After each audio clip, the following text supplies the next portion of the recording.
ஏண்டா மாடு மாறி வச்சுட்டு போறீங்க? ஒரு மரியாதை இல்ல?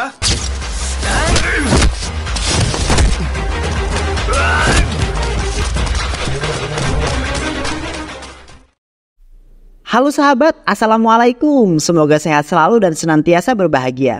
Terima kasih udah subscribe dan menyimak video-video SLMT TV. Semoga Tuhan Yang Maha Esa selalu memberikan rezeki yang berkah dan berlimpah ruah untuk sahabat semua.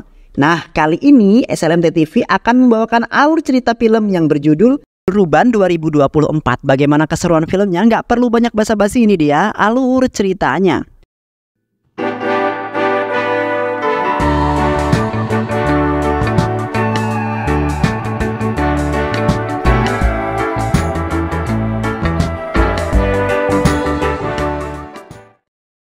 Di sebuah desa di sisi perbukitan yang indah, hiduplah seorang pria bernama San Umugam yang dikenal tangguh dan juga kejam. Namun di satu sisi orang lain menganggap San sebagai orang yang tidak berguna dan hanya membuat sebuah kerusuhan di desa tersebut saja. Di saat itu, San tidak sengaja ditabrak oleh dua orang pria yang membuat tas belanjaannya terjatuh. Sementara itu dua pria itu tidak merasa bersalah, bahkan tidak meminta maaf sama sekali. Dan akhirnya di saat itu terjadilah sebuah perkelahian antara San dengan dua orang pria itu yang dibantu oleh beberapa teman-temannya.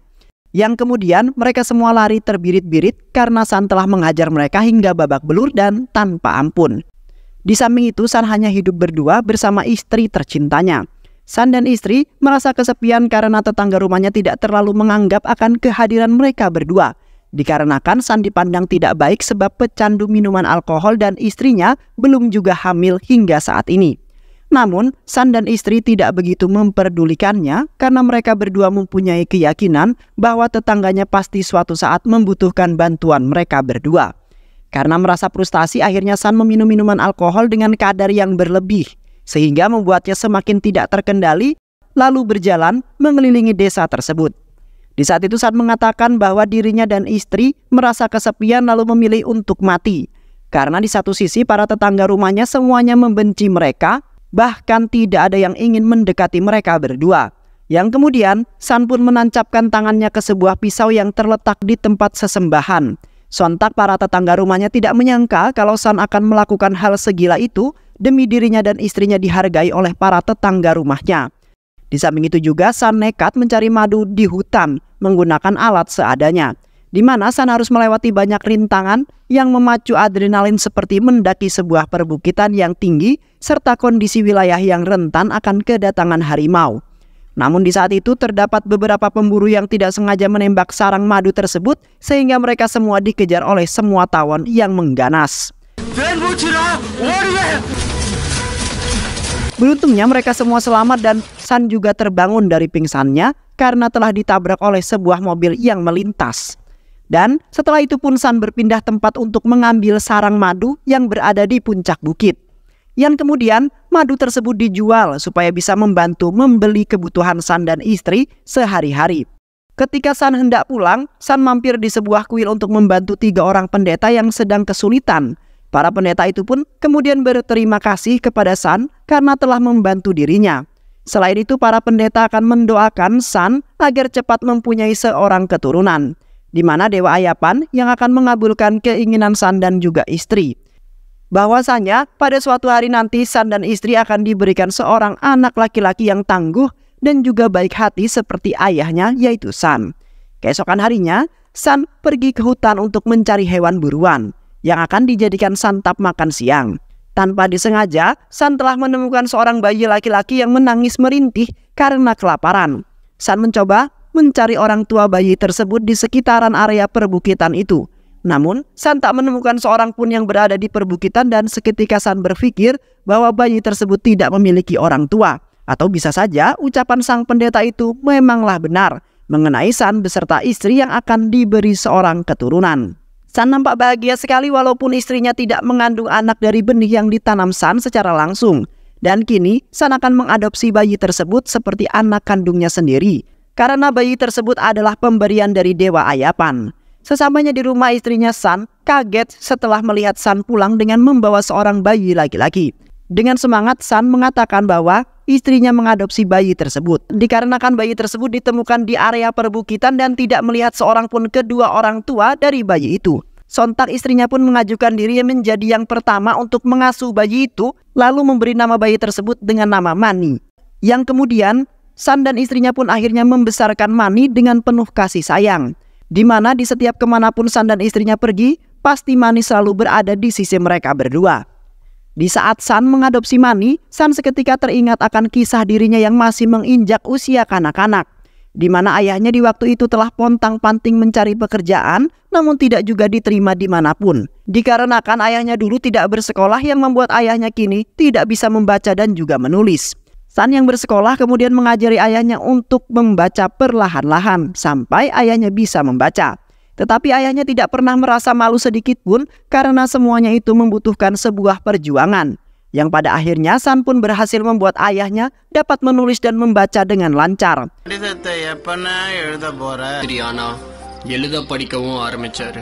Seiring berjalannya waktu, Mani tumbuh dewasa dan menginjak usia kanak-kanak yang senang sekali dalam bermain. Di saat itu Mani kebetulan telah menemukan busur milik nenek moyangnya dulu yang tersimpan di gudang rumahnya. Mani kemudian bersikeras meminta kepada San untuk mengajarinya cara bermain panah dengan benar. Sebenarnya, San agak ragu untuk mengajarkan Mani dalam bermain panah, karena ditakutkan Mani akan menyalahgunakan keahlian memanahnya tersebut. Namun Mani memaksa San dan istri untuk tetap mengajari dirinya dan akan nekat pergi ke hutan sendirian jikalau San tidak mengizinkannya. Setelah itu San mengantarkan Mani ke seorang ahli panah yang akan membuka pembelajaran pemanahannya. San sangat yakin sekali bahwa putranya Mani dapat menguasai teknik memanah dengan sangat cepat. Namun, di masa pelatihannya, terlihat Mani tidak belajar sama sekali melainkan hanya bertugas mengambil anak panah milik siswa lainnya. Sepulangnya Mani dari latihan memanah, Mani hampir saja terkena sebuah tembakan dari beberapa orang yang memburu hewan liar. Mani kemudian berlari terbirit-birit karena ketakutan dengan suara tembakan yang sangat kuat dan mengadukannya kepada San. Terlihat San sangat khawatir dengan Mani lalu memarahinya karena Mani telah melewati jalur hutan, di mana para pemburu liar berada di sana untuk menangkap hewan-hewan liar yang sebenarnya dilindungi. San sebenarnya sudah berusaha menghalangi para pemburu itu untuk menangkap hewan-hewan yang berada di hutan di sisi perbukitan. Namun, mereka semua tidak mendengarkan perkataan San, di mana mereka memiliki bos yang selalu mengarahkan anak buahnya untuk menangkap semua ekosistem yang sekiranya dapat dijual dengan mahal. Dan sampai kini San dan warga lainnya tidak bisa melarang mereka semua, karena sebagian warga juga ada yang bekerja dengan bos para pemburu tersebut. Setelah itu San dengan sigap pergi ke sebuah markas milik bos para pemburu untuk menjemput temannya Durai. Durai telah dikabarkan oleh istrinya bahwa selama 2 hari belum juga kembali ke rumah. Namun San terkejut setelah melihat Durai yang sudah terkapar di tanah dalam keadaan yang sekarat, di mana bosnya telah menggorok lehernya Durai karena Durai telah mengadukan mengenai pemburuan liar kepada para polisi hutan, yang nantinya bos para pemburu tersebut akan dikenakan sanksi yang sangat berat karena sudah merusak ekosistem alam. Seketika San yang merasa tidak terima atas kematian Durai pun langsung membantai habis anak buah bos para pemburu dengan sangat kejam. Karena San tidak terima temannya diperlakukan sesadis itu, hanya ingin melindungi hewan-hewan yang dilindungi oleh negara. Ya akhirnya mereka semua pun kewalahan setelah melawan sang harimau hutan yaitu San yang perkasa.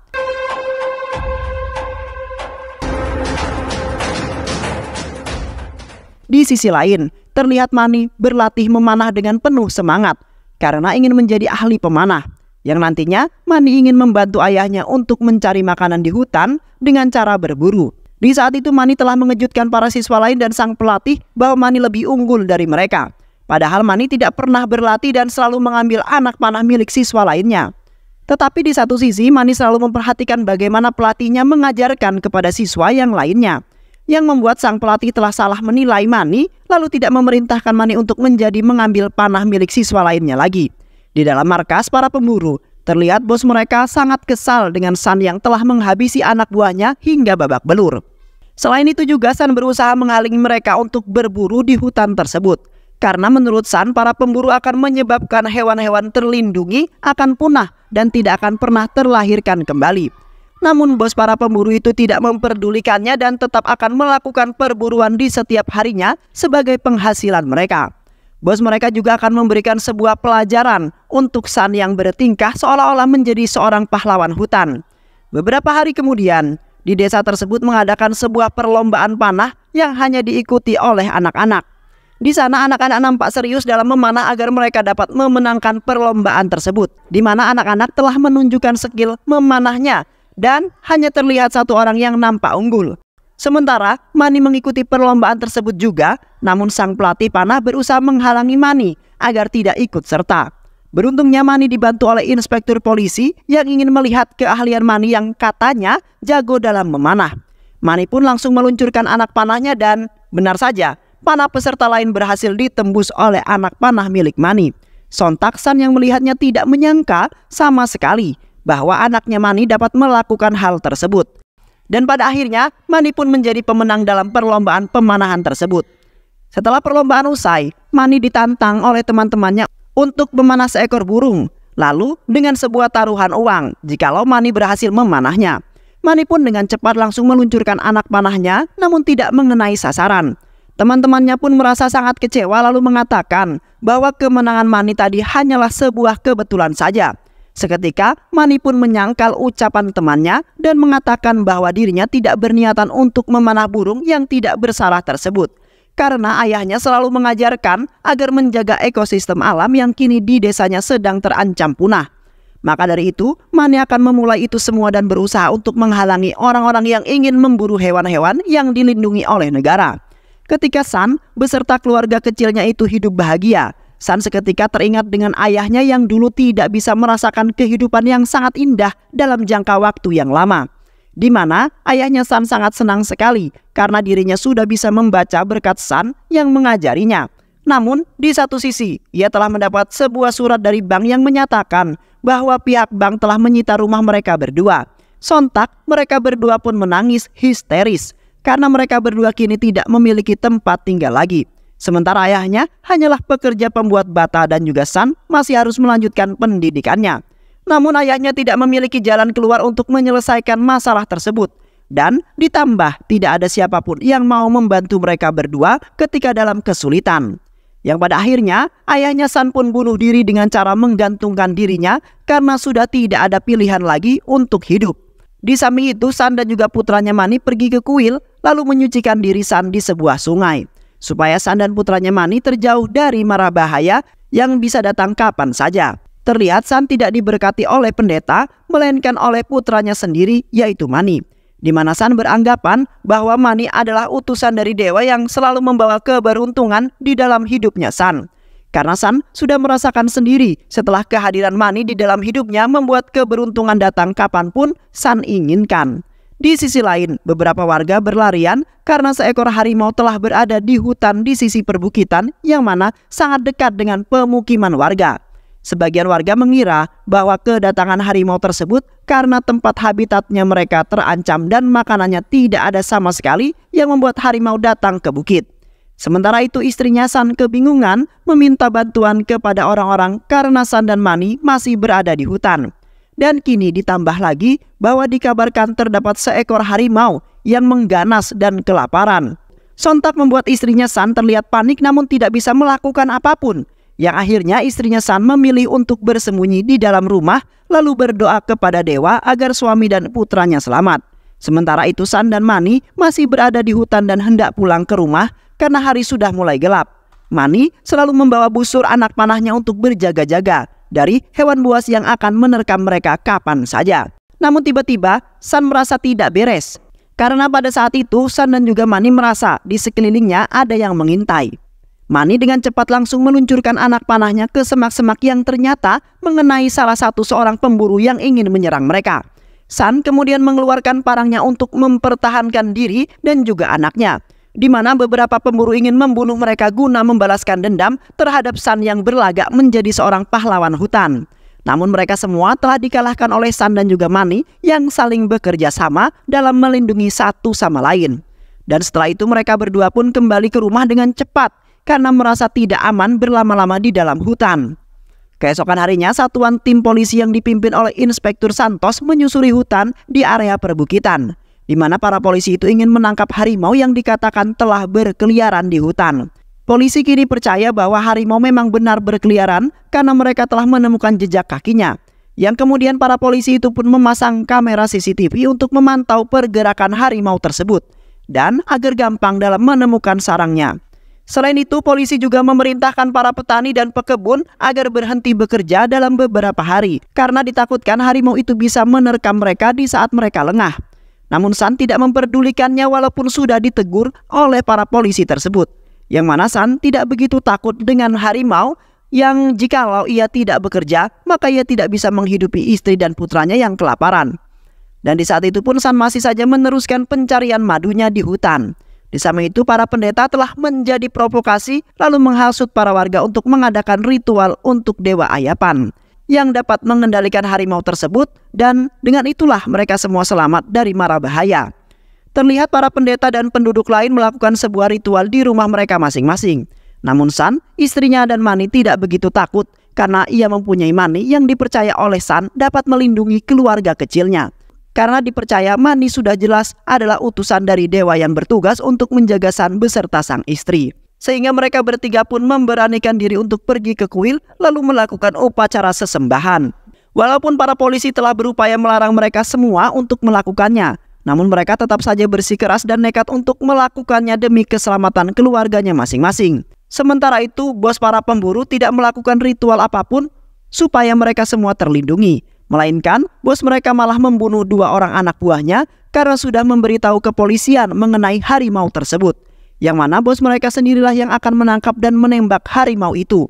Yang nantinya kulit, taring, dan lain-lainnya akan dijual kepada orang yang berkulit putih dengan harga yang sangat tinggi. Yang pastinya akan membuat bos para pemburu itu kaya raya dalam waktu sekejap. Di malam harinya, para pendeta secara diam-diam pergi ke kuil agar para polisi tidak mengetahuinya. Karena para polisi telah melarang keras para penduduk dan termasuk pendeta agar tidak keluar dari rumah di saat situasi yang genting seperti saat ini. Sementara itu San ternyata sudah berada di hutan tersebut dan berdiri tepat di dekat beberapa pemburu yang berbaring tewas. Para pendeta itu kemudian menghampiri lalu menuduh San sebagai pembunuh karena ia mempunyai masalah terhadap para pemburu itu. San sudah bersumpah bahwa dirinya tidak melakukan hal tersebut karena ia tidak tega untuk membunuh sesama manusia. Namun para pendeta itu pun tetap saja tidak mempercayainya karena lisan seseorang bisa saja berbohong. Tak lama kemudian, segerombolan penduduk desa pun datang ke tempat itu beserta bos para pemburu yang kemudian langsung menyerbu San yang dianggap telah membunuh beberapa pemburu itu. Terlihat dengan sekuat tenaga San membela dirinya dengan menghabisi orang-orang yang telah menyerang dirinya. Dan di saat itulah mereka semua tidak ada yang berani lagi mengejar San yang sudah mengamuk.